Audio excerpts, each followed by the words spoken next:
Ari, mandadangal kalalamot. Untag na napupukan niya 88.1 FM Radyo Pangasinan paborito. Bali-bali rito dugan da jay. Mandangal pa si rin. Ga, abayan mo, tamandangal tayo sa nagutan sa labi. Aya, so #1 pop music station, DWJE 88.1 FM, Radyo Pangasinan. Paborito. Parad aliguas tan arangkaday kalasyaw ang inyong lingkod sa ating bayan. Ang bawat isa ay mahalaga. Sama-sama nating itaguyod ang disiplina, malasakit at tunay na pagbabago. Sa tulong ng inyong suporta, patuloy nating mapapalago ang ating komunidad. Malinis, ligtas at maunlad. Isang mensahe mula kay Mayor Patrick Agustin Caraman. Kasama ninyo sa bawat hakbang tungo sa progresibong bayan. Alagang Caraman, Kalasyaw, para sa lahat. Tired of the stress and noise of the city and looking for the perfect getaway? Good thing there's J-Max Resort Hotel. Cozy rooms, a refreshing pool, and a peaceful escape for the whole family. Whether you are on a trip, a barkada outing, or even solo retreat, J-Max Resort Hotel is the perfect destination. So pack your bags, leave the stress behind, and discover the place where relaxation meets comfort. J-Max Resort Hotel, your perfect place for any kind of occasions. J-Max Resort Hotel is located at Villanueva Street, Poblacion Norte, Santa Barbara, Pangasinan. For inquiries, you may call at 0947-980-3263 or 075-636-8479. J-Max Resort Hotel. Popular sa balita, popular sa musika. Pangasinan Govwaves Network Corporation. Sa Pangasinan, we are the #1 pop music station. DWJE 88.1 FM. Radyo Pangasinan. Paborito. Paboritong kabataan at matatanda. Paboritong pakinggan sa bus, tricycle, jeep at mga opisina. Paborito mo, paborito ko, paborito natin lahat. DWJE 88.1 FM Radyo Pangasinan. #1 pop music station. Paborito. Ang susunod na programa ay rated GP. GP? Ano yun? Garantisadong pampaborito! Wadyala sa programan Mambangon si kayo kapaborito. Pakaringalan na saray balita, impormasyon at loob tantaway na luyag na Pangasinan. Maabig yakabwasan Pangasinan. Maabig yakabwasan Pangasinan. Kaiba si kapaboriton Dennis Mojares dan si kapaboriton Errol Horado. Jalabat at DWJE 88.1 FM Radyo Pangasinan. Maabig yakabwasan Pangasinan. Oras alas 6:06 na kabuwasan. Masantos tan maabig iya kabuwasan luyag na Pangasinan. Wadyan ipaparungtal sa programan maabig iya kabuwasan Pangasinan. Pakasulan na saray balitad lokal, balitad nasyonal. Agawad loob na 24 oras. Naringalan jalabat at DWJ 88.1 FM Radyo Pangasinan. Paborito. Nakaulopyo adasayan kabuwasan Bakterion Lengkor at Timog Pangasinan Dennis Mojares. Kay bamad si kapaborito Errol Horado. Tanja technical control si Engineer Nixon Dakal. Agaw natin na Huwebes, Pizza 7 bulan na Mayo 2026. Jadasaray ulo na balita da lokal. Radyo Pangasinan Balita.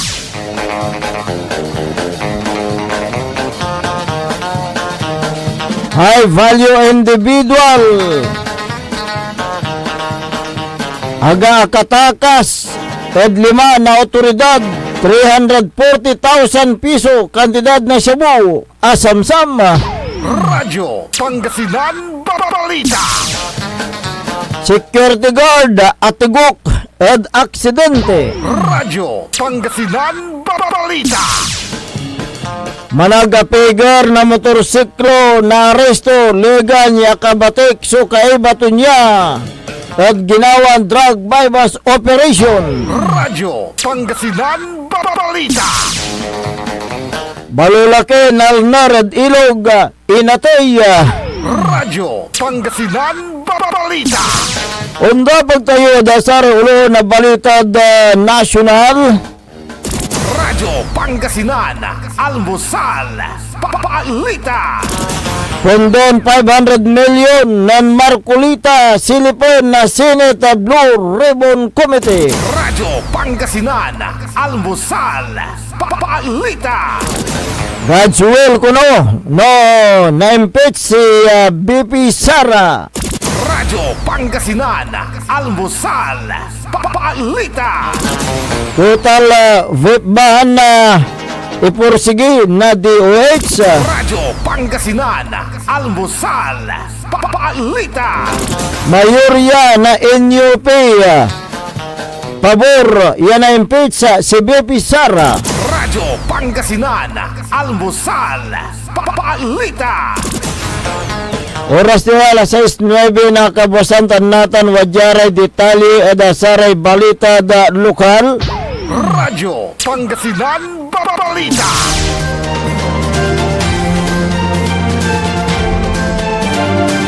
Balolaki nalnari na to'y agawa so insidente pasado alas 2 ng aram jad Agno River na barangay Pulong Bali na Bugalyon, Pangasinan.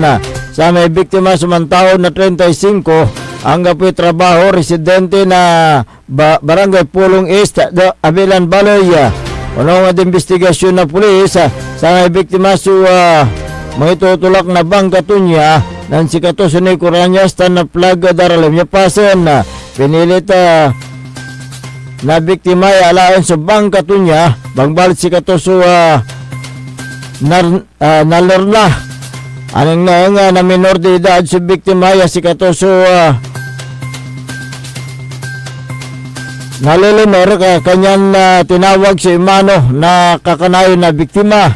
Inanap sa biktima jadabilan nilog tan si Karaya nawag na Imano na sara otoridad nalmo sa bangkay na biktima tanibatik yung patambalan bangbalat si Katoso indeclaran dead on arrival. Radyo Pangasinan Balita. Managapigar na motorsiklo narol ada ginawan drug bypass operation ligan niya sa may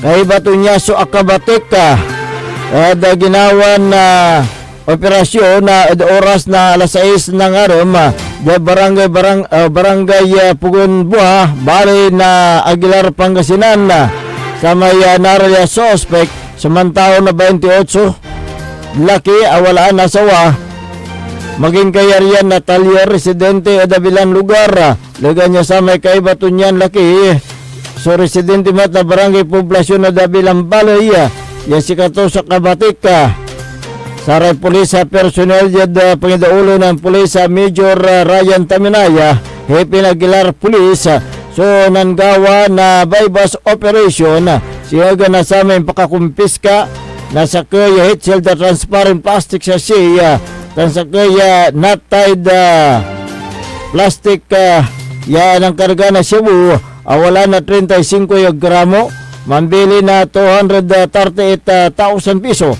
asam sa mucho sa kaya genuine 500 piso bypass money taloran 1,000 na machine copy bodel money tan sa kaya kipad cellular phone sa ebidensya tan sa may suspect so nawit jada police station for proper disposition tam proper documentation kaso ninsunggay na section 5 tan 11 article 2 na Republic Act 9165 o Comprehensive Dangerous Drug Act of 2002 sa insigapad korte laban ed abitlan suspect. Radyo Pangasinan Balita.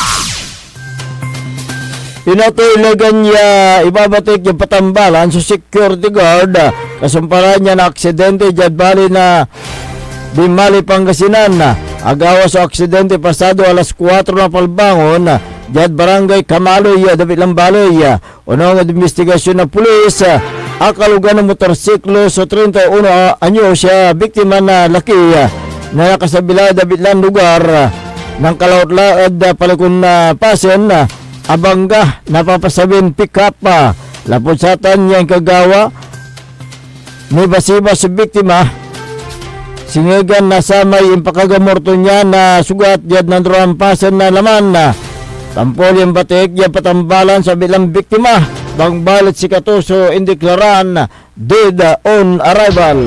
Radyo Pangasinan Balita.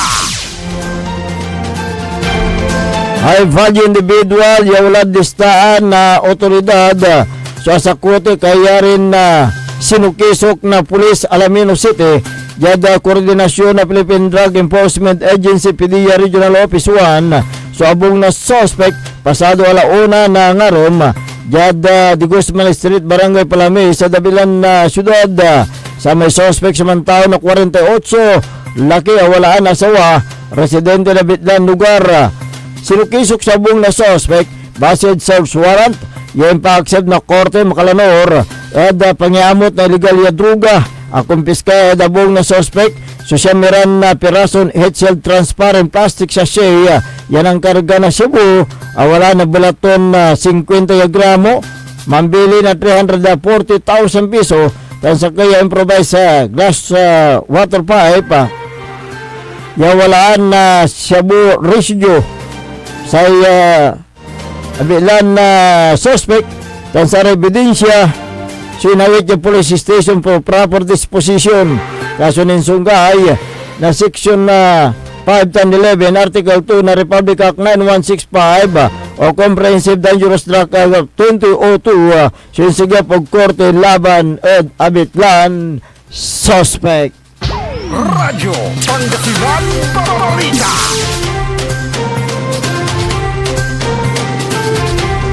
Antes tayo ng dapag da saray balita da national wajaniray pigaran paimano.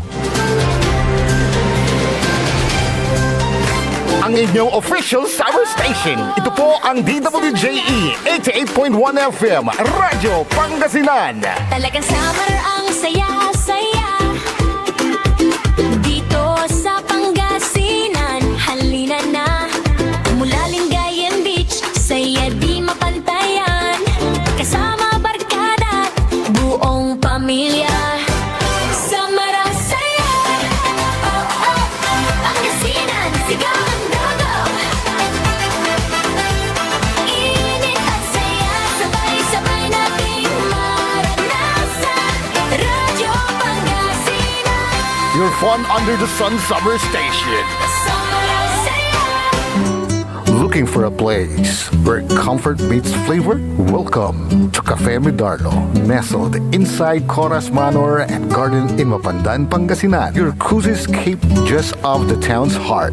Start your day with a rich aroma of freshly brewed coffee. Savor our signature blends, perfectly paired with warm pastries straight from the oven. Indulge our mouth-watering pasta, all and chef-inspired specialties made with love in every bite. Whether it's a casual catch-up with your friends, a family celebration, or a quiet moment just for you, Cafe Medardo is your perfect spot to relax, connect, and enjoy. Visit us today at Cafe Medardo in Coras Manor and Garden, Mapandan, Pangasinan, where every cup tells a story and every visit feels like home. Cafe Medardo, where every sip feels special. Mga kababayan ko sa Malasiki, ang maayos at maunlad na komunidad ay nagsisimula sa ating lahat. Makilahok sa mga programa ng ating lokal na pamahalaan, kalinisan, kalusugan, at kaayusan. Mag-segregate ng basura, sumunod sa batas trapiko, at suportahan ang mga proyekto ng barangays. Tandaan, ang pagbabago ay nagsisimula sa simpleng disiplina at pakikiisa. Sama-sama tayo para sa mas ligtas, malinis at maunlad na bayan ng Malasiki. Ang LGU at mamamayan magkaisa para sa kinabukasan. Ako po ang inyong lingkod, Mayor Alfe Soriano ng Bayan ng Malasiki. Mga kapaboritong tagupenyo, may bagong saya at pagkakataon ka na naman para manalo. Ipinakikilala ang bagong Authorized Agent Corporation ng STL sa Dagupan, ang Golden Key Play Corporation. Mas pinaantig, mas exciting, at mas malapit sa inyo. Araw-araw, may tsansa kang mag-uwi ng papremyo. Legal, ligtas at suportado ng PCSO. Suportahan ang legal na laro, iwasan ng illegal. Dahil dito, panalo ka na, makakatulong ka pa. Ang STL Dagupan ay hatid sa inyo ng Golden Key Play Corporation at ng Philippine Charity Sweepstakes Office. Hindi ba napapansin ang inyong negosyo, mga kapaborito? Abay, magpa-advertise ka na dito sa DWJE 88.1 FM Radyo Pangasinan. We are located at the 3rd floor of Jumel Building, AB Fernandez East, Dagupan City. Or you may contact us at 0968-444-4290 or 0956-168-4908. O bueno, mga kapaborito, magpa-advertise na! Umangon na! Samahan ang inyong mga kapaborito. Maabigyan ka po sa Pangasinan. Dennis Muarez, Errol Jurado, ang gigising sa inyo tuwing umaga sa programang Maabig Kagabosan Pangasinan. Dito lamang sa #1 Pop Music Station. WJ 88.1 FM Radyo Pangasinan.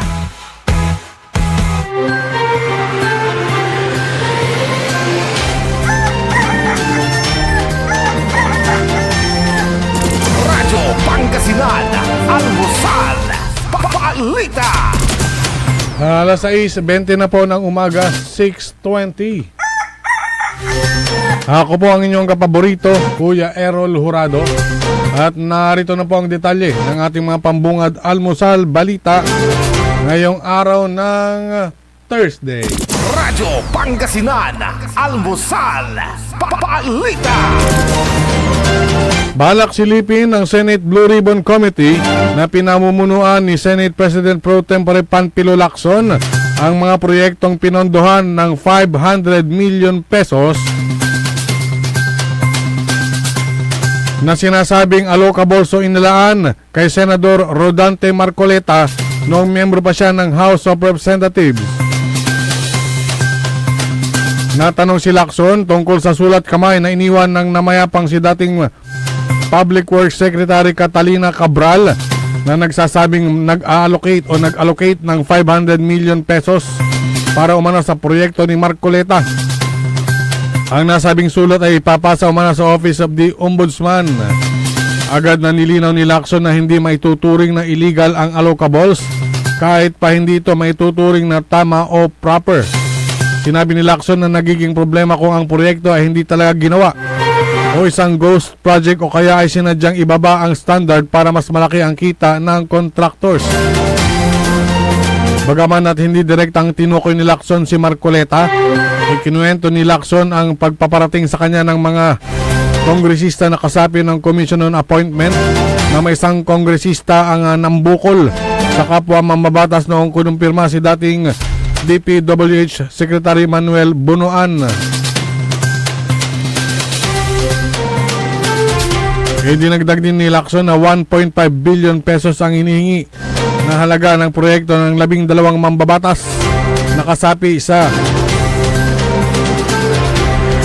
panel noong makalusot si Bunuan, pero 500 million pesos lamang umano ang ibinigay na halaga ng proyekto. Radyo Pangasinan, Almusal, Balita.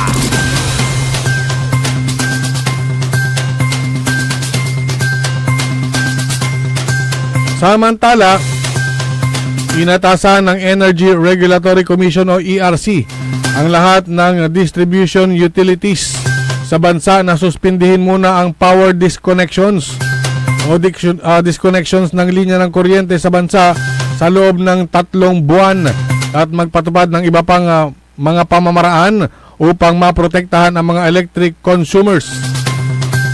Ang kautusan ay nakasaad sa inisyong advisory ng ERC kamakalawa ng gabi na nag-aatas sa lahat ng concerned electric power industry stakeholders na magpatupad ng mga consumer protection measures.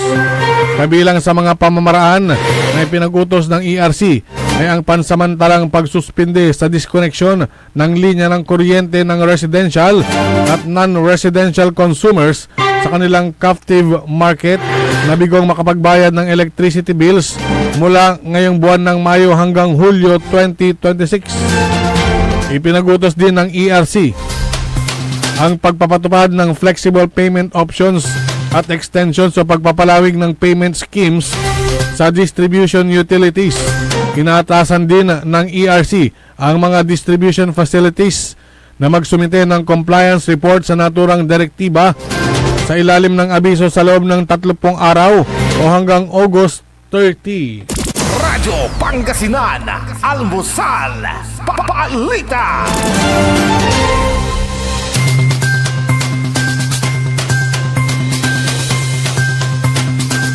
Sa iba pang mga balitang nasyonal, Radyo Pangasinan, Almusal, Papalita. inihayag ng Department of Social Welfare and Development o DSWD na graduate na sa Pantawid Pamilya Pilipinong Program o 4Ps ang nasa 1.4 milyong pamilya mula sa taong 2022. Ayon kay DSWD Secretary Rex Gatchalian, napatunayang may kakayahan ang naturang mga pamilya para maitaguyod ang kanilang mga buhay. Indikasyon ito na na-restore ng ahensya ang nasa 500,000 na beneficiaries ng programa bilang isang recalibrated anti-poverty effort ng gobyerno. Niliwanag ni Gatchalian na ang pag-restore sa 500,000 na pamilya ay batay sa updated poverty data mula sa Philippine Statistics Authority.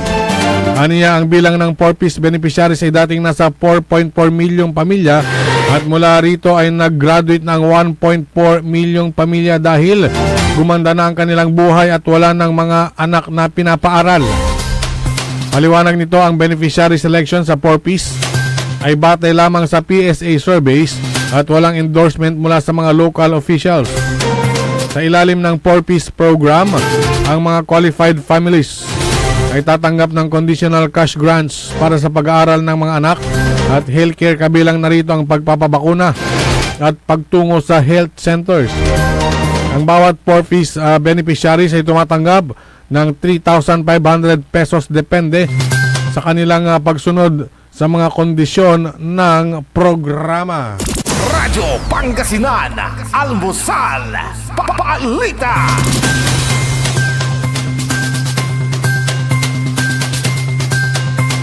Samantala,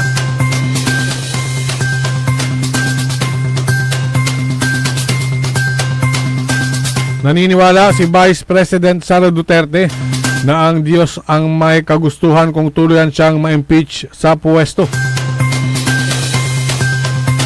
Sa kanyang panayam sa The Hague, Netherlands, sinabi ni VP Sara na sa pag-uusap nila ng amang si dating Pangulong Rodrigo Duterte, na talakay nila na ang lahat ng nangyayari ay siya ang kagustuhan ng Panginoon. Nauna rito, sinabi ni House Committee on Justice Chairperson Representative Gerbil Luistro na ang lahat ng 380 na miyembro ng House of Representatives ay binigyan ng hanggang linggo upang pag-aralan at i-assess ang articles of impeachment na inaprobahan ng Justice Committee bago ang plenary vote sa May 11.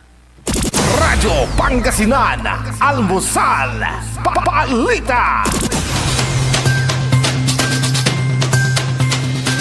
At sa pinakahuling balitang nasyonal, Radyo Pangasinan, Almusal, Papalita.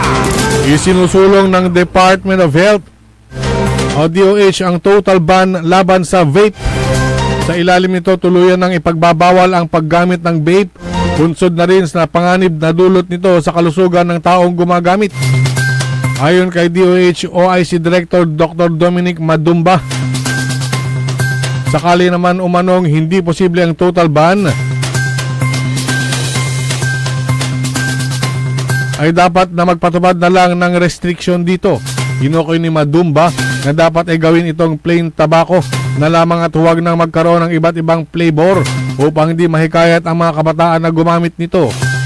Una nang sinabi ng DOH na mapanganib ang e-cigarette at mga produktong tabako dahil maaari itong magresulta sa pagkakaroon ng cardiovascular disease, cancer at iba pang sakit sa baga. Radyo Pangasinan, Almusal, Papalita.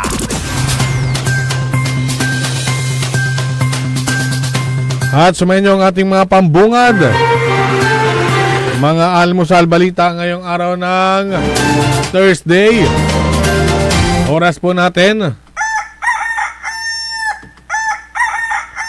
6:29 na po ng umaga. Radyo Pangasinan, Almusal, Papalita.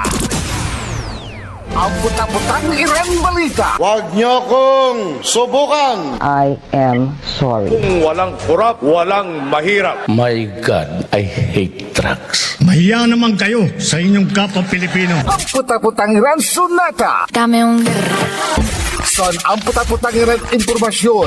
Aya sa #1 pop music station. DWJE 88.1 FM. Radyo Pangasinan.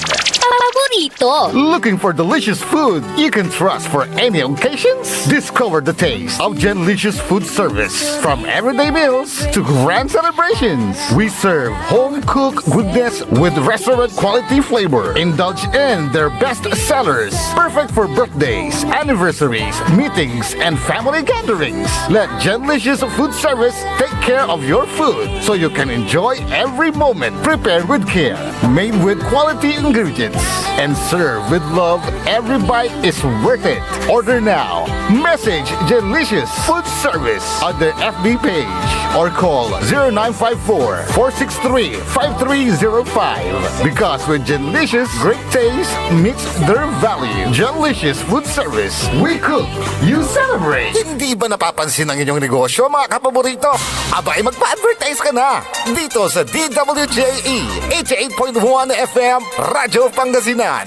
We are located at the 3rd floor of Jumel Building, A.B. Fernandez East, Tagupan City. Or you may contact us at 0968-444-4290 or 0956-168-4908. O bueno, mga kapaborito, magpa-advertise na! This is DWJE 88.1 FM Radio Pangasinan, whose sole mission is to inform, to educate, to entertain, delivering to all Pangasinenses news that is true, public service that is sincere, commentary that is fair, and entertainment that is proudly Pangasinense. This is your DWJE 88.1 FM Radio Pangasinan, going beyond just being number one, working towards total domination. Jad Pangasinan, walay saksakaya radio station ya iiyag na saray Pangasinense. Jad Aguilar, Paborito. Basista, Paborito, Binmalen, Paborito. Bugalyon, Labrador, Paborito. Lingayen, Paborito. mga tarap, Paborito. Jad Orbis Tondo. Paborito. Aya, so 88.1 Radyo Pangasinan. Ang inyong official summer station. Ito po ang DWJE 88.1 FM Radyo Pangasinan. Talagang summer ang saya-saya. Dito sa Pangasinan, halina na. Mula Lingayen Beach, saya di mapantayan. Kasama barkada, buong pamilya. Summer ang saya. Oh, oh, oh. Pangasinan, sigaw ang dago. Init at saya, sabay-sabay nating maranasan. Radyo Pangasinan. Your fun under the sun summer station. Summer ang saya. Umangon na, samahan ang inyong mga kapaborito. Maabig yang kapusan Pangasinan. Dennis Muarez, Errol Jurado, ang gigising sa inyo tuwing umaga sa programang Maabig Kagabosan Pangasinan.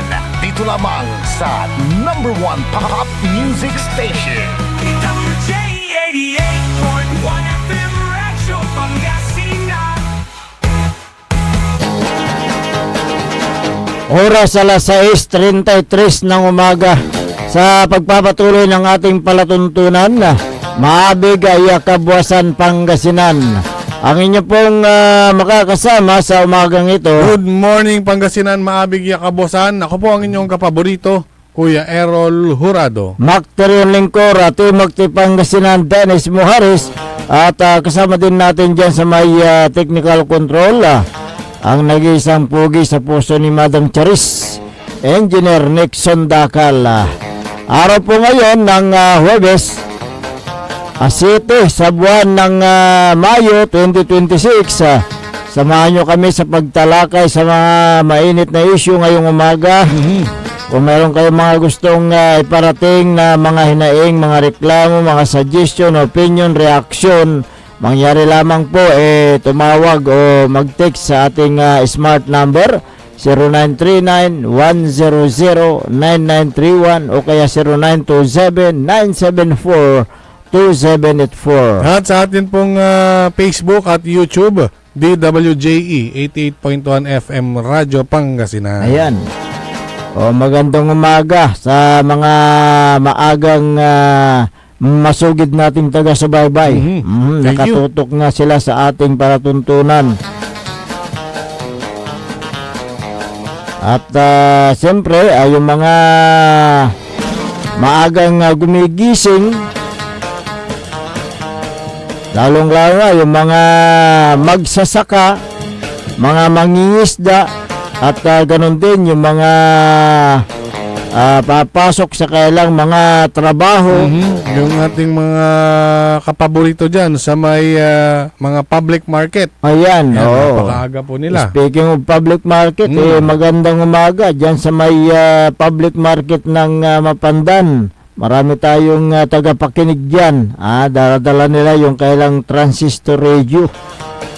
At ganun din dyan sa may bayan ng Kalasyaw, Pangasinan. Dyan sa may public market.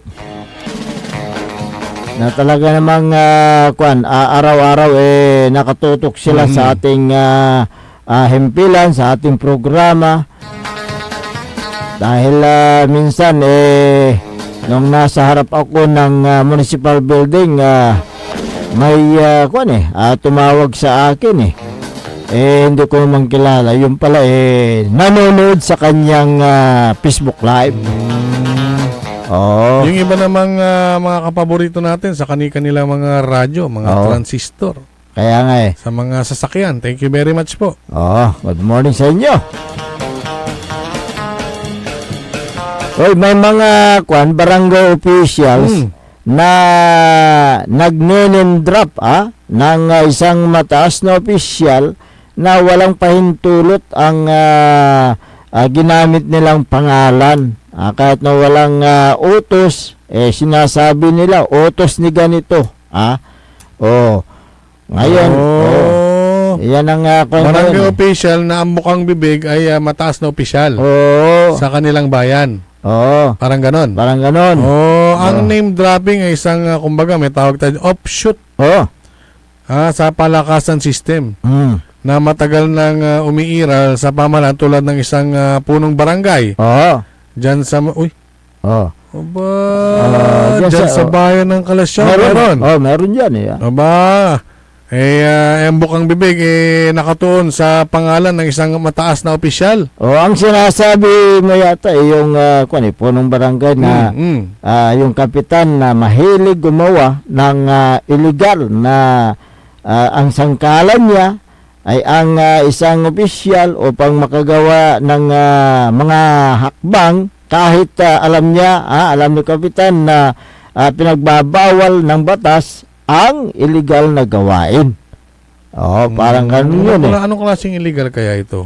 Siyempre. Kung nag-name drop ang isang tao na wala namang kinalaman ng taong ginamit, maaaring ireklamo. Diba? Oo, kung sakaling kuan magiging batas yung panukala na anti-name dropping, maaaring makasuhan ang gumagamit ng pangalan na wala namang pahintulot sa kanya, 'di ba? Oo. So may kuan sinusulog na panukala ha? Alam mo, ang paggamit ng pangalan ng isang opisyal upang makakuha ng pabor ay maaari ring ireklamo yan. Ayan, kung sakaling magiging ganap na batas yung panukala sa Senado na naglalayong parusahan ang sinumang gumagamit ng pangalan ng isang opisyal ng gobyerno, kanyan, siyempre maraming magreklamo diyan, di ba? Oh. Yung layunin ng panukalang yan upang mabawasan ang palakasan system through name dropping. Kapag binanggit ang pangalan ng isang mataas na opisyal ng isang punong barangay upang makakuha ng pabor o takutin ang isang mamamayan, ay isang malubhang kanyan paglabag sa ethical standard, di ba?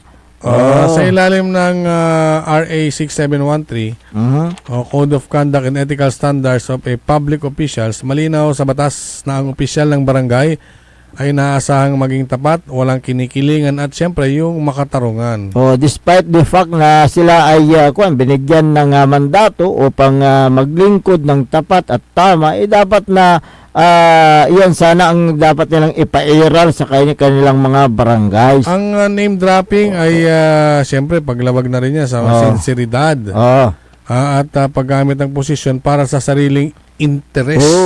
Bukang bibig na ni Kapitan ang mataas na opisyal, kahit walang sinasambit, yung naturang opisyal na yan, sasabihin niya, may utos na si ganito, sabi niya, di ba? Baganan niya, baganan na opisyal, Kapitan. Siyempre, maraming napapaniwala si Kapitan na kahit walang approval o hindi sinangguni, sinasambit niya ay imbaganan kiyan. Yun yung paggamit ng isang kwan. Yan naman, dapat itong Kapitan na ito, bigyan ng leksyon. Lokohin mo ang lilang mo, Kapitan. Lilang niyang? Paano? Kung meron kang sapat na dokumento na nagpapatunay na legal ang pagpapatayo mo ng barangay hall mo, pwede mong ipakita sa publiko so the people may know. Para wala namang may pakitang kahit na isang pirasong papel. Kung meron sana, pinakita niya na sa dating regional director nung nagtungo ang Kapitan sa tanggapan nung regional director ng DENR. Akala ni Kapitan, masuhulan niya ng puto. Masuhulan niya yung DNR ng isang bilao na puto. Diba? Naalala ko tuloy dahil sa stress niya, naging stress eating ang ginawa habang nagmamaneho ng sasakyan. Ngangali ito na upot, may sakit bigaod, buwisit to. Kaya nga at sa may apantungtungan da. Pagdating niya sa dagupan, halos naubos ni Kapitan ang isang bilaong puto na yan sana ay ibibigay niya kay regional director. Ngunit sa visit niya na stress, ang ginawa niya stress eating na lang. Dahil nga hindi matanggap ni Kapitan ang sinabi sa kanya ni DENR regional director. Ano ba sabi? Sabi, di ba Kapitan na barangay official ka? Dapat ikaw ang magpasimuno na magpatupad ng batas. Hindi ikaw ang manguna magpasimuno sa pagpapatayo ng illegal na struktura. Oo nga. Meron pa yung sinabi ni DNR o dating DNR ng Region 1. Ano man sabi? Kapitan, sabi niya, Kapitan, gusto mo bang makasuhan at matanggal sa pwesto? Tamimi si Kapitan nung narinig niya yung sinabi ni dating DNR Secretary. Anong reaksyon ng kanyang itsura? Kuan yung namula yung kanyang mukha eh. Namutla. Namutla yung kanyang mukha eh. Oh, Si pero Kapitan. namutla nga. Oh. Umaburido nga, pero bangar balot ni. Kaya nga eh. Ang ginawa to eh. Pinatayo.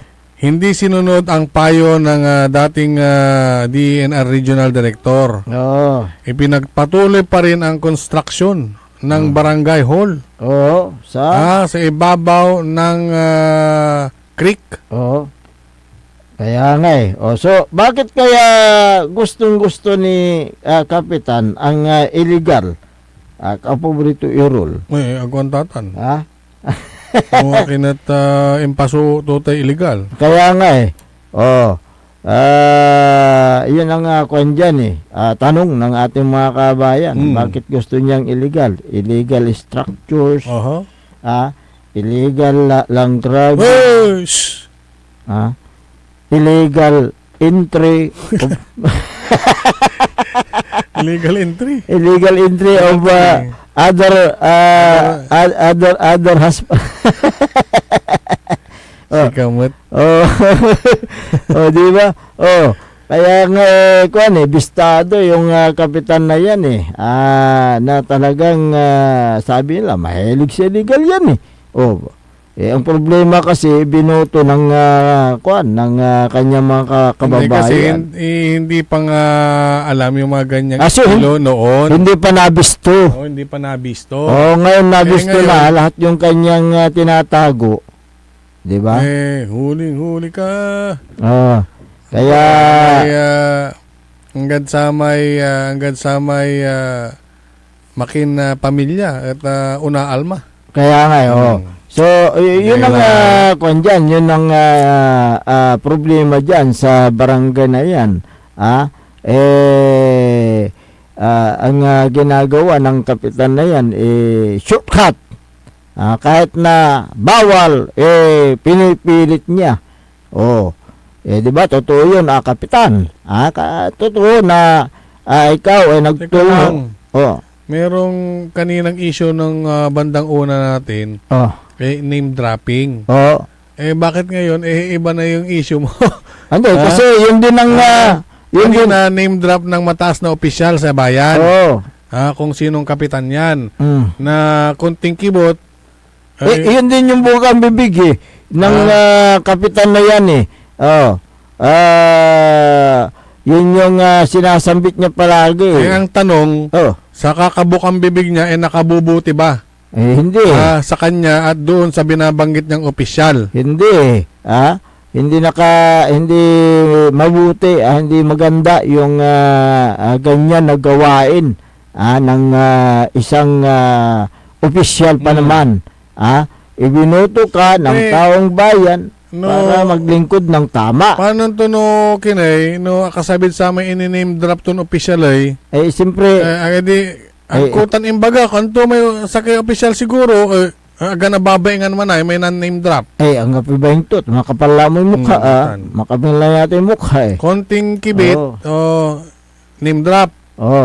Gano daiset ya problema, name drop. Kaya nga Kaya mas maganda kung maisabatas yung mga ganitong panukala, yung anti-name dropping. Wala pa naman yan wala pa, pero sinusulong niya ito sa sa Senado yung naturang panukala na yan. Although, na kapag ikaw ay isang public official, yung kung nakagawa ka ng kasalanan tulad niyan, yung ginagamit mo ang isang official para takutin yung mga mamayan, labag yan doon sa Republic Act 6713, yung Ethical Code of Standard of Public Official, di ba?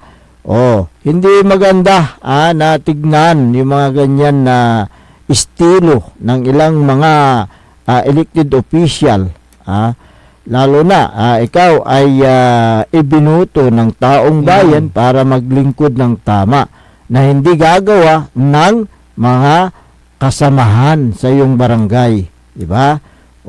Hindi ka dapat gumawa ng mga illegal na gawain, lalo na sa iyong barangay. Dapat ikaw ang mamuno na magbigay ng ehemplo para tularan ka ng iyong mga kabarangay o kababayan. Yan ang kondyan, dapat na gawin ng kapitan na yan, na hindi po ginagamit ang kanyang posisyon para isulong ang gusto niyang gawin na mga illegal na dyan sa kanyang barangay. Wali. Agaman papabanggit. Yeah. Abogado, good morning, sir. Wala. Diba? Wala kinto dyan. Okay. Kapag may nag-name drop, in general in general so paliwawa to, pero don't mention me please, kanto. Okay, sir. Noted. Kapag may nag-name drop sa barangay, pulis, o opisina ng gobyerno para manakot, mangpresyo, o makakuha ng pabor. Correct. Iba't ibang kaso ang maaaring isampa depende sa ginawa at epekto nito. Correct. Meron yung kung malinaw ang banta o banta ng masama o pananakot, grave threat. pwedeng grave threat. Oo. Diba? Ito, kapag nang iinis, nang haharas, nang gigipit, gamit ang pangalan ng opisyal, kahit walang direktibang banta, pwede mo siyang kasuhan unjust vexation. Correct. Paulit-ulit na pananakot o pagyayabang ng koneksyon para takutin ang tao. Madalas itong ginagamit kapag hindi sapat para sa grave threats pero may harassment, unjust vexation. Ayan. Thank you, sir. Usurpation of authority. Paggamit. Or official functions. Okay. Ando ko kay kinay. Kaya nga. Thank you po at kami po ay nalinawan ng onte. So yun pero so far wala pa naman tayong nababalitaan tungkol sa kapitan na yan na ganito yung estilo niya. Estilo. Pero pag ni-name drop lang na kuwanan niya ay Kaya kayong mga sa kakagamit ng pangalan ng iba ay pwede palang kasuhan. Kaya kayong mga kondyan, barangay officials, mga elected official, kung hindi naman sinasabi o kaya kung hindi naman utos ng isang nakakataas na opisyal, huwag niyong gamitin ang kanyang pangalan. Alam mo ang paggamit kasi ang paggamit kasi ng pangalan o name drop in good faith. In good faith ay actually pwede mong gamitin yan na may push the button in case of emergency. Di ba? Nababasa mo yan sa mga buildings, sa mga push the button in case of emergency. So sa gabay kung ibaga, no wala kad paglay na problema. Correct. At no angga po lang talaga yung choice mo at gamitan may ngarantuman in good faith. No lanang mo ibabaga di gas-gas ka la. Correct. Nang dakayan ni si Kapitan name drop tanay ni. Kapitan name dropping kung ka. No, walay ayuda. Ani akatungtong kulay unya, kanto ang gano ang gapon ni. So, yun no bilbilang at wala ray ikakaraway pabor. O walay stab. Daday set so interyon stab siya. Akatungtong kulay unya aruman nyo kuno. Nagasgas ka la at satan. So, wag niyong gamitin yung isang opisyal na wala namang utos sa inyo. Yun ang hirap diyan sa yung kapitan na yan, di ba? Bukang bibig niya palagi si kapitan, si opisyal. Kaya sana ay yung makagawa ng maganda yung kapitan na yan sa kanyang barangay na hindi niya sinasambit ang pangalan ng nakakataas na opisyal na wala namang utos sa kanya. O, di ba? Tulad niya, nagpatayo siya ng barangay hall, illegal. O, sabi niya, aprobado na, inaproban na, wala pa pala. Walang tayo papel eh. Kaya Yan sa kay piraso labata kabalag na kung panag-ilo, ipanang nang ipadsikan. kaya nga kung naaprobahan na, sinang-ayunan na yung pagpapatayo ng barangay hall mo sa illegal na paraan. Bakit hindi mo dinala doon sa regional office ng DNR para paspas na lupa to. Di ba? Yan ang kon dyan, hirap sa kapitan na yan magaling gumawa ng mga illegal na gawain.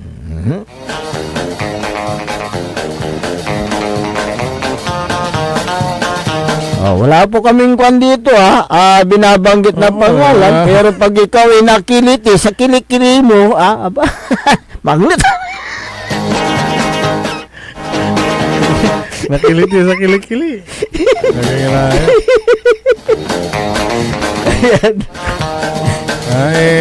Alam mo, kung ako sa'yo, ay may tungtong kay Marakep, pag sarate ka barangay mo, may tungtong na Marakep.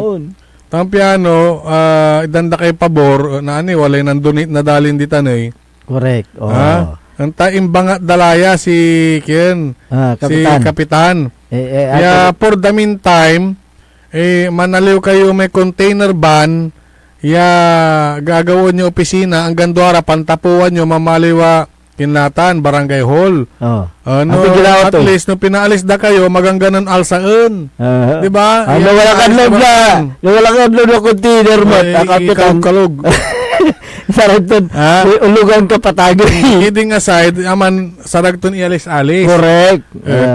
Sa bagay, aminan at advised si Kalanti at kinabaman na may unsolicited advice, no aman lay advice dararate wad tanad LGU, tan may advice to may regional director agmo inunor. How much more sa may unsolicited advice siya for the meantime, ayan so gamitan nyo kasi sa tayo makindalin no gamitan dala di alsaan may container ban hindi kasi aga makakolekta no man akin aga makakolekta Ken LGU akin na tas siyempre say aga makanayarin makakolek aga nayaritan tay gamit mo tay pondoy gobyerno illegal sa panggamitan mo wala kaso tuta pwede kang kasuhan dyan. Kaya ang inaalam natin, kung meron bang pondo na ginamit dyan sa may barangay hall na illegal at galing sa gobyerno.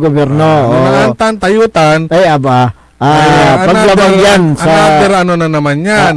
Paglabag sa another sakit na lalamat itan, Kapitan. Malversation yan. Sa ilalim ng Republic Act 3019. Di ba? Yung pagdulostay ng pira ng bayan. Ayan.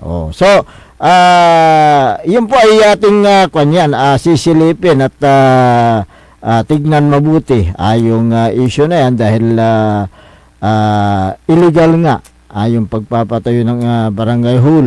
Ano po ang hakbang na ng DNR dito sa naturang ipinarting na reklamo sa tanggapan ng DNR Regional Office.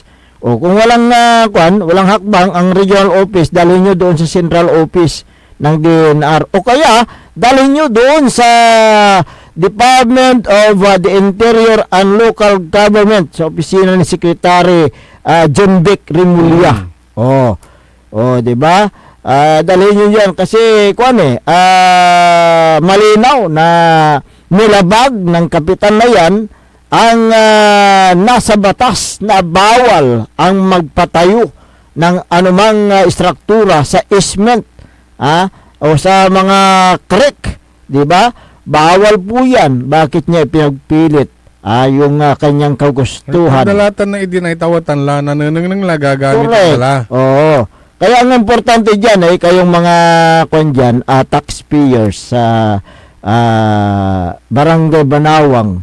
Kayo po yung yung mag-file ng kaso, kaukulang kaso laban sa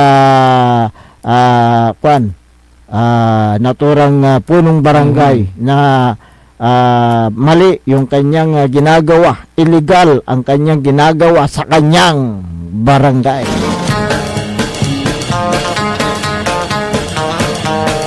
Alas 6:58 ng umaga. Magandang umaga kay Mayra Merete Lapid. Ganon din kay yung birthday celebrant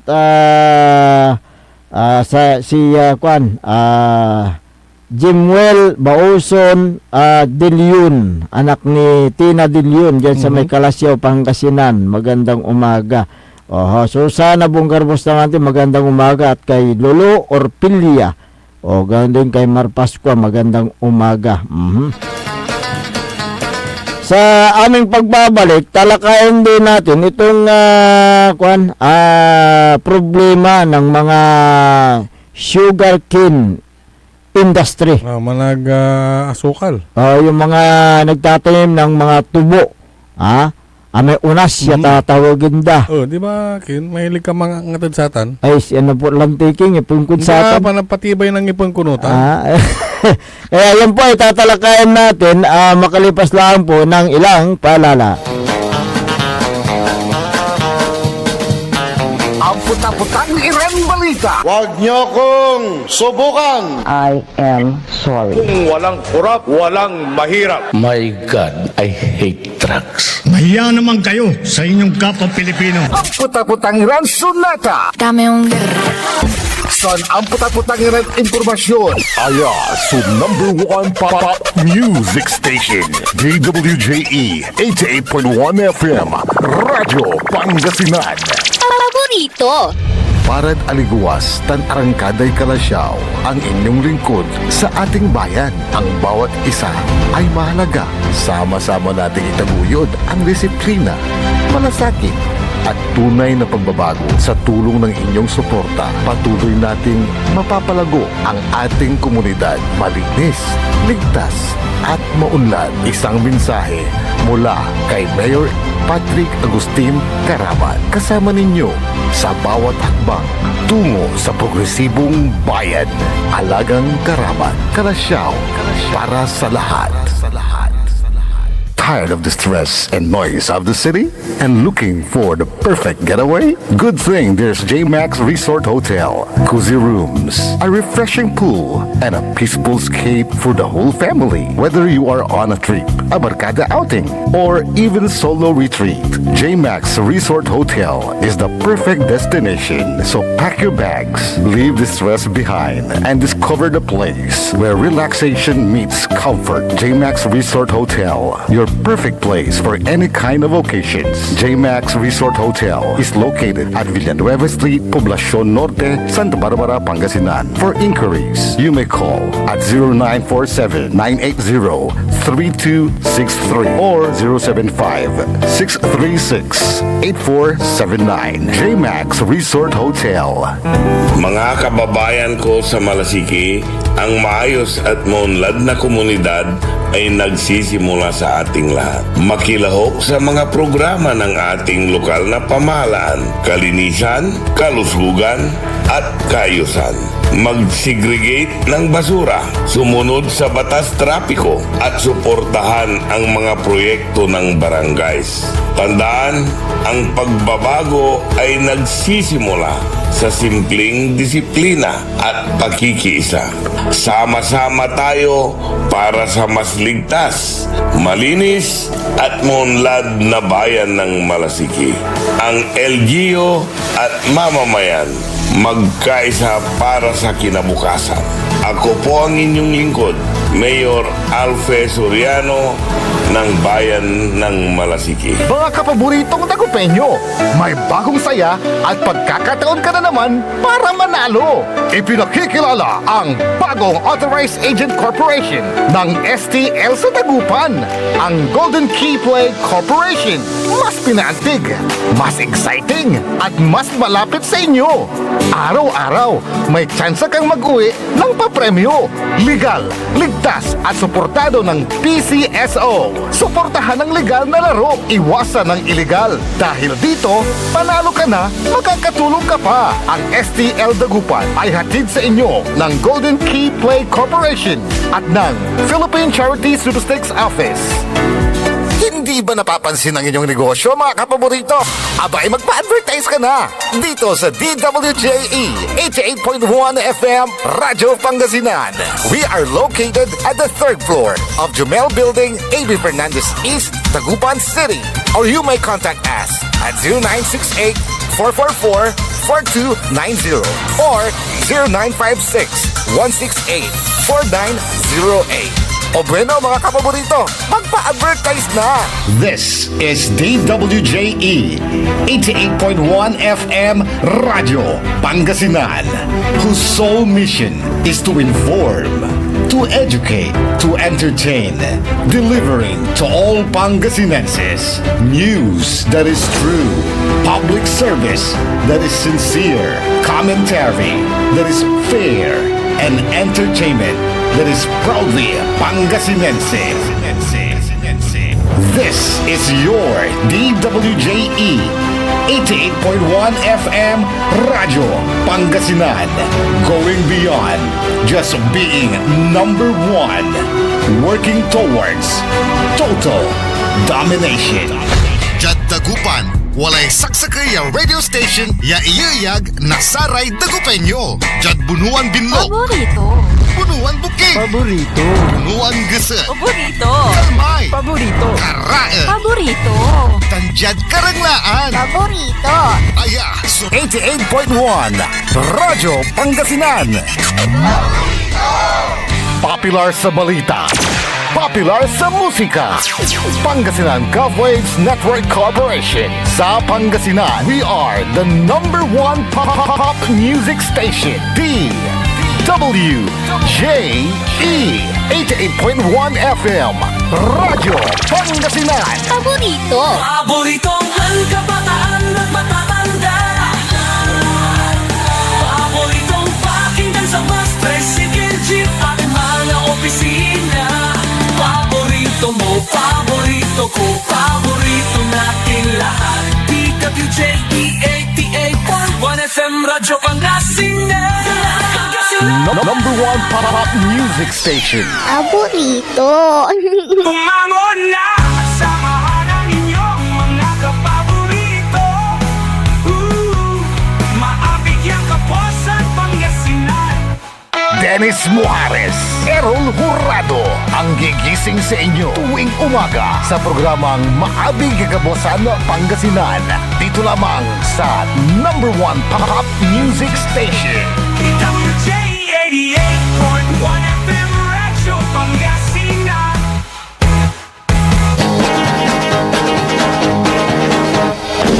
Oras alas 7:06 ng umaga.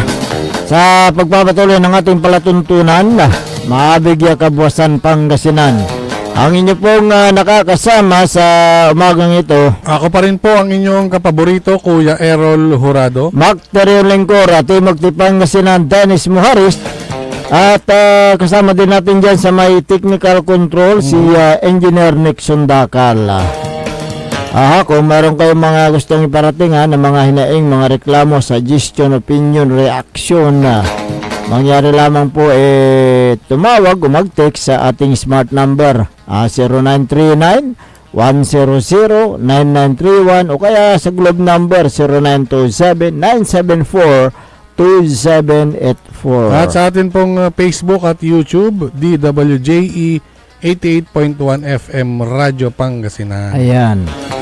Magandang umaga kay Marivic Rivera Balason. Ayan, magandang umaga sa inyo. Kay Jessica Bulataw. Kay Lisa Sim, magandang umaga. At Rebecca Haminya Tamayo. Ayan. Uy, meron yung balita na naghain ng panukala sa malawakang reforma para patatagin ang industriya ng asukal. Na ito ay naghain ng panukala si Negros Occidental 3rd District Representative Javier Miguel Benitez. Ang sabi ni Congressman Benitez, dapat amyendahan ng Republic Act 10659 o ang Sugarcane Industry Development Act of 2015. Kaya gumawa ng panukala sa Kongreso, ito ay ang House Bill number 9088 o ang Tunay na Ugnayan, Buhay at Oportunidad sa Asukal o Tubo Act of 2026. Ang layunin nito ay upang tugunan ang patuloy na pabago-bagong kalagayan sa produksyon, presyo at supply ng masamit. Malaga ang papel ng asukal sa ekonomiya ng bansa. Partikular sa mga rehiyon ng Negros, kaya naman nang ipasa ang Republic Act 10659 o yung Sugarcane Industry Development Act noong 2015, nagkaroon ng pag-asa ang mga magsasaka at manggagawa ng industriya na makabangon mula sa mababang kita at kakulangan ng teknolohiya. Upang magkaroon din ng competitiveness ng industriya at pataasin ang kita ng mga magsasaka at i-maximize ang paggamit ng sugarcane resources. Sa kabila ng magandang layunin, naharap pa rin ang mga naharap sa hamon ang ganap na implementasyon ng naturang layunin na ito. Diba? Sa ilalim ng batas, nakalaan ang pondo para sa farm to milling road, makabagong makinarya at pagbigay suporta sa mga kooperatiba. Ayan, dapat sana siguraduhin na ang bawat pisong inilalaan para dyan sa Sugar Cane Industry Development Authority o yung SIDA ay makakarating sa mga maliliit na magsasaka. Hindi lang yan, kundi para sa mas matamis na kinabukasan ng mga nagtatanim ng tubo. Ngunit ang sitwasyon ng mga nagtatanim ng tubo, sila ay patuloy pa rin sa hamon sa implementasyon at kailangan ang modernization. Ang Department of Agriculture ay naglaan ng 10 billion pesos sa ilalim ng Presidential Assistance for Farmers and Fisher Folks program kung saan sakop ang maliliit na nagtatanim ng tubo. Maliit lang ang binibigay ng na ayuda dahil sa ang gobyerno ay nagbibigay lang ng tig 2,000 lang yata bawat isang magsasaka. Kulang sa pantustos sa pamilya ng mga bawat magsasaka. Ibig ba nitong sabihin na ang ayuda na binibigay parang lang yan, band-aid solution? Exactly. Ang tunay na solusyon ay ang komprehensibong paggamit ng Sugar Development Fund sa ilalim ng Sugar Industry Development Act. Taon-taon naglalaan ng pondo para sa industry ng asukal. Ngunit mas madalas ay mabagal ang implementasyon ng mga proyekto para sa mga magsasaka. Dapat yakin ng Sugar Regulatory Administration na ang pondong ito ay mapupunta sa farm mechanization upang mapababa ang gastos ng mga sugarcane industry at mapataas ang ani ng mga nagtatanim ng tubo. Dapat ang research and development ay bumuo ng high performing at climate resistance sa uri ng tubo at saka uri ng yung taniman para maganda yung mga sakahan. Kailangan ng mas maayos na kalsada at irigasyon na pasilidad sa mga sakahan upang mapaganda ang ani at tumaas ang produksyon. Bukod dito sa kailangan bantayan ang illegal na pagpasok ng asukal at dapat matiyak ang yung patas na bidding sa pagbili ng ori ng ani mula sa mga magsasaka. Inaantay muna nilang malugi ang mga magsasaka siguro bago sila kumilos. Hindi dapat hayaan ang mga magsasaka na malugi habang tumataas ang gastos sa produksyon ng mga magsasaka. Ang hinaing ng mga magsasaka ang mababang presyo ng raw sugar sa milling habang mataas ang gastos sa produksyon. O, ang bawat patak ng pawis ng mga magsasaka ay katumbas ng magandang pag-asa, diba? O, Sa wastong paggamit ng pondo tunay na suporta ng pamahalaan, hindi lang asukal ang mga tatamasa, kundi maiangat ang ekonomiya ng bansa.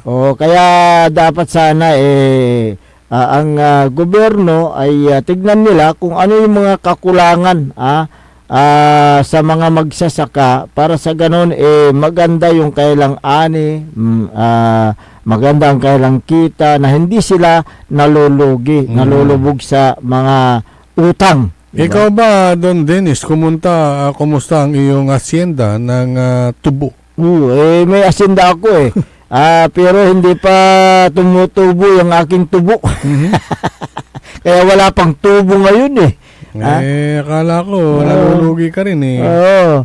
Hindi lang doon actually hindi lang sa Negros yung mga taniman ng tubo. Pati Diyan kasi ang may malaking plantation. plantasyon.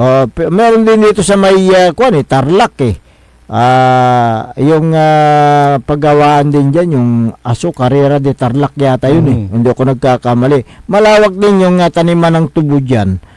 So dapat nabigyan pansin ng ating pamahalaan ang mga suliranin o yung pangangailangan ng mga magsasaka para sa ganon ay may angat natin ang kailang kabuhayan sa mas magandang ani.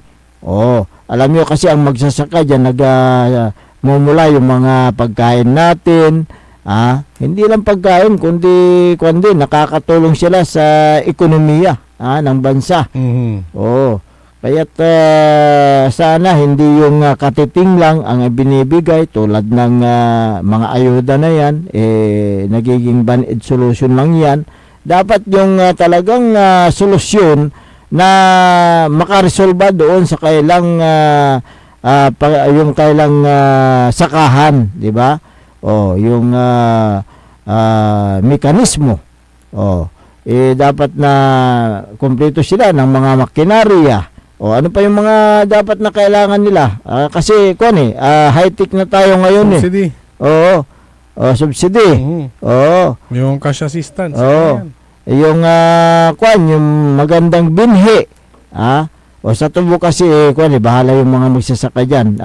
Binhi doon sa mga palay, sa mga mais, di ba? Dapat ang Department of Agriculture ay ito yung kanyang tignan at tugunan yung mga problema ng bawat magsasaka. Malaking pundo ang inihalaan diyan. Napupunta lang saan? Sa mga maliliit na ayuda. Pero doon sa kailang sakahan ay halos walang napupunta. So yun po na may kataras pala, kautang lang ami gana-gana. Kaya nga pag nabagyo pa.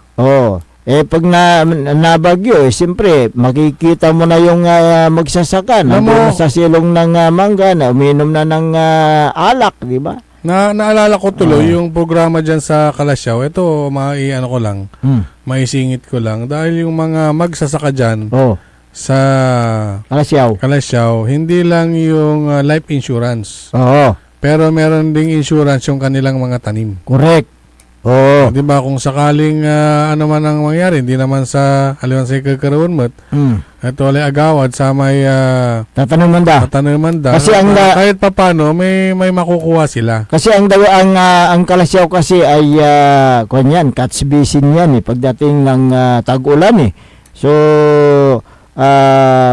siyempre hindi natin maiwasan yung mga sakuna, yung pagsalanta ng pagbaha. Pag nasalanta ng baha yung kailang taniman, siyempre masisira. So yan ngayon yung sagot bilang kasagutan yung programa ni Mayor Patrick Agustin Karamat na nagbigay ng crop insurance.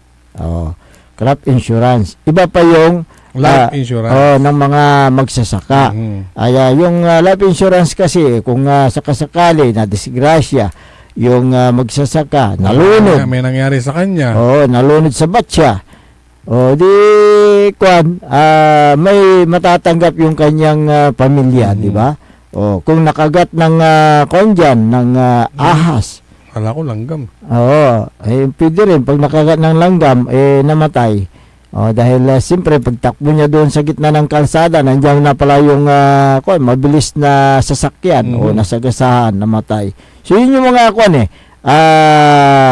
yun yung mga ibinibigay ng lokal na pamahalaan dyan sa Kalasyaw para sa mga magsasaka.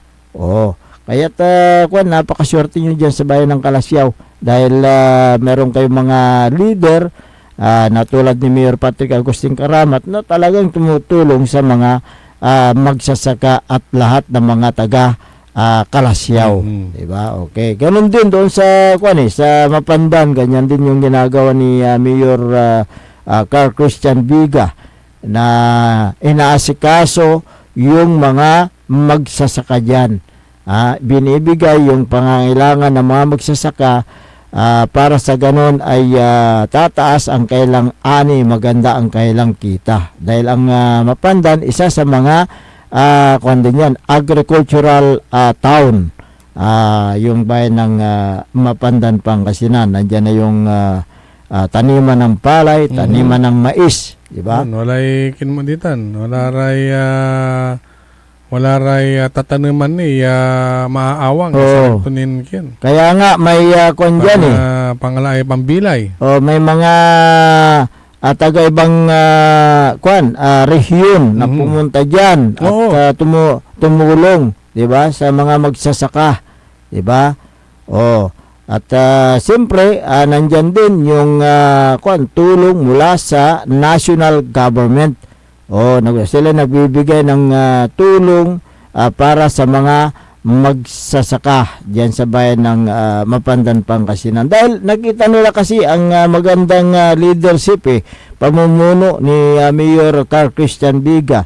At ganoon din yung mga sangguniang bayan members at mga barangay official ay nagkakaisa tungo sa ikabubuti ng bayan ng Mapandan, Pangasinan. Kumusta na kaya yung yung investor diyan tungkol sa solar naman? Sa solar. Oo.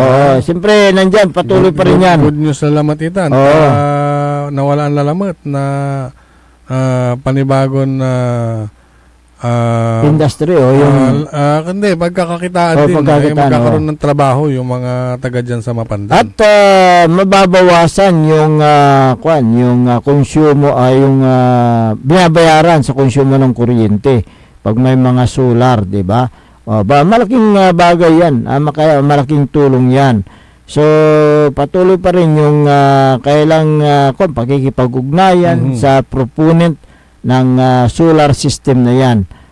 At may mga lugar na identified na paglalagyan ng solar plant diyan sa bayan ng Mapandan, Pangasinan. Tingnan mo yung mga mga vision ni Mayor Carl Christian Biga, talagang napakaganda para sa kanyang mahal na bayan ng Mapandan, Pangasinan.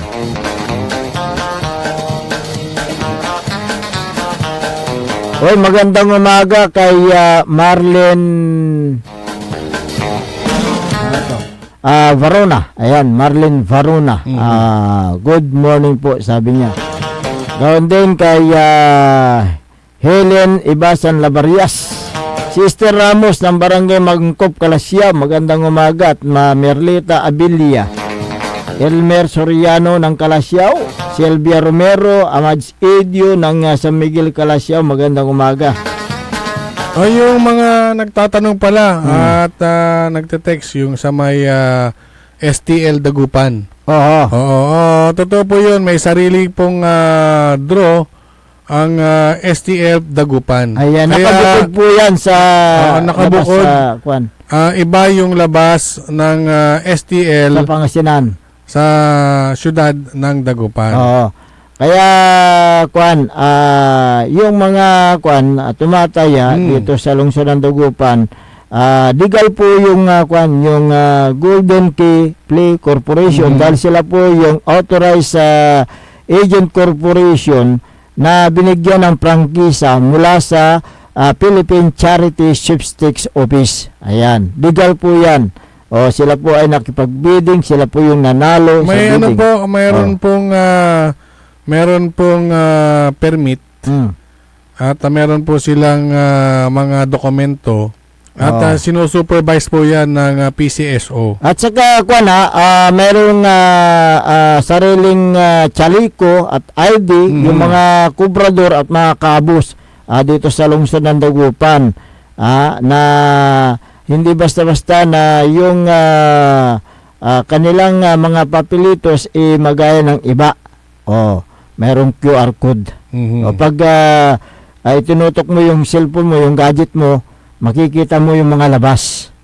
Yun Meron yun. po silang, inaantay pa po nila yung kanilang Facebook page na ma-activate. At pero sa YouTube at saka sa kanilang website, mapapanood nyo, live po doon na binobola. At saka mapapakinggan din nyo dito sa ating himpilan yung labas. Tuwing alas 12, alas 5 ng hapon at 8:45 ng gabi. Ayan, so tatlo po. Wag po kayong ma-confuse o malito. Basta Dagupan. Merong labas ang Dagupan, meron sariling draw court. Ayan, Under ng Golden Key Play Corporation at ng PCSO. Ayan, So, legal po ang operasyon ng Key Play Golden Key Play Corporation dito sa lungsod ng Dagupan. Kung gusto niyong pasyalan, yung kailang opisina, nandiyan po sa may Old Benicia. Yung SNR Arcade. Yan, nandiyan po sila. Nandiyan may sarili silang opisina dyan. At kung gusto niyong yung magmasid sa ginagawa ng bola, alam mo na ano lang ako dun sa may opisina nila. Kahit nandun ka sa may labas, makikita mo kasi clear glass lang po yung kanilang yung kanilang opisina. Ulitin namin. Kahit nasa parking lot ka, makikita mo na nandun. Very transparent. Pati yung mga mga bula ay talagang tinitimbang yan. Nandoon yung representative ng PCSO at meron din mga judges diyan na nakaantabay at tumitingin kung tama nga yung bula na ilalagay doon sa mismong machine. Tama ba yung timbang at tama ba ang bilang? Yun po, tinitignan lahat yan ng mga judges. Nabanggit na judges, hindi po literal na judges. Hindi. Yun lamang po yung tawag doon sa may nasa lamesang yung nasa harap. Tatlo yata yan. Tatlong tao na representative at nandun din yung PCSO. Sila mismo yung nagbobola.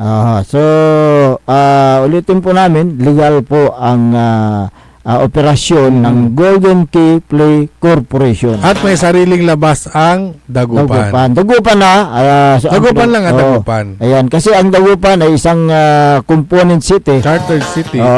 So, ilan yung chartered city sa buong Pilipinas? Hindi ko marami yan. Mabanggit kung ilan. Marami yan. Marami hindi ko yan. alam yung tanong mo Pero may mga chartered city na may sariling labas din. Hindi lang po Dagupan City. May mga mas nauna pa. Correct. Good morning kay Kapitan Saldi Bauso ng Barangay Macabito, Calasiao. Ganun din kay Kagawad J. Jomar Bistro. Si Kagawad Junjun Gabrielio. At Kagawad Dominador Episcope. Pwede pa tayong mag-exercise, Engineer. Take it away.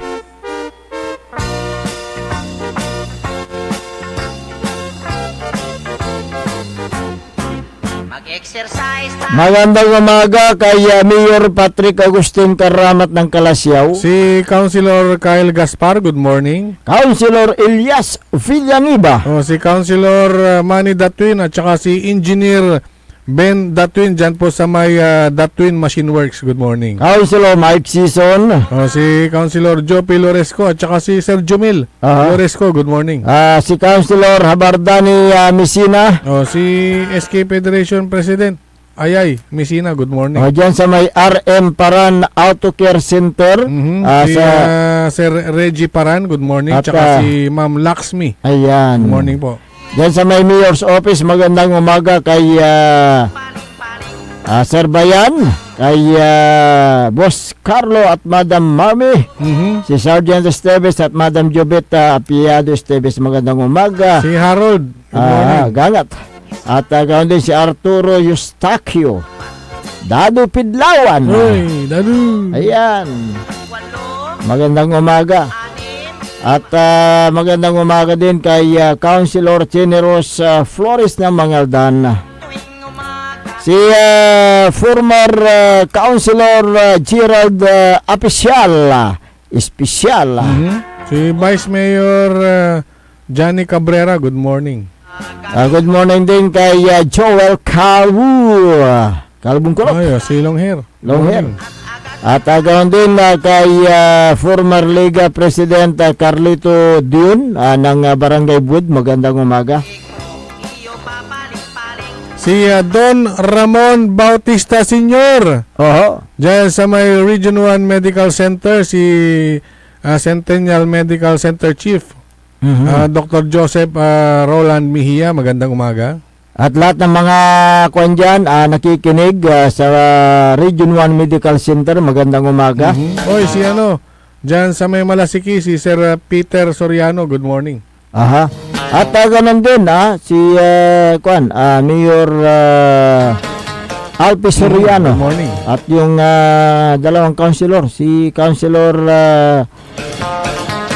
anong pangalan yung isang councilor? Alexis Mamaril, tsaka si Ronoric Balesteros. Magandang umaga. Wala na. Good morning kay Stephanie Guzman, Melba Nabat, Magina Kurda. Si Sir Ben Gabo Villanos. Good morning, sir. Magandang umaga. Si Jeffrey Castillo ng Alaminos, Clifford Abilia. Magandang umaga. Si Yayo Yoko Batutay from Cecilia Morante. Good morning. Si Susana Bungar Bustamante. Magandang umaga. Wala na po tayo sapat na oras sa ating palatuntunan, kaya kayo po'y pansamantalang namamaalam na sa Himpapawid at magbabalik bukas. Ang inyo pong nakasama sa umagang ito. Ako po ang inyong kapaborito, Kuya Errol Jurado. Macterio Lingkor at Magtipangasinan Dennis Muharis. At kasama din natin dyan sa may technical control ang nag-iisang pugi sa puso ni Madam Charissa, Engineer Nixon Dakal. Ang tabayana ng susunod ng palatuntunan ni kapaborito RJ Jimenez sa programang Liknaay Badoy dito lamang sa DWG 88.1 FM Radyo Pangasinan. Paborito! Wadyala sa programan Mambangon si kayo kapaborito. Pakaringalan, nasari balita, impormasyon at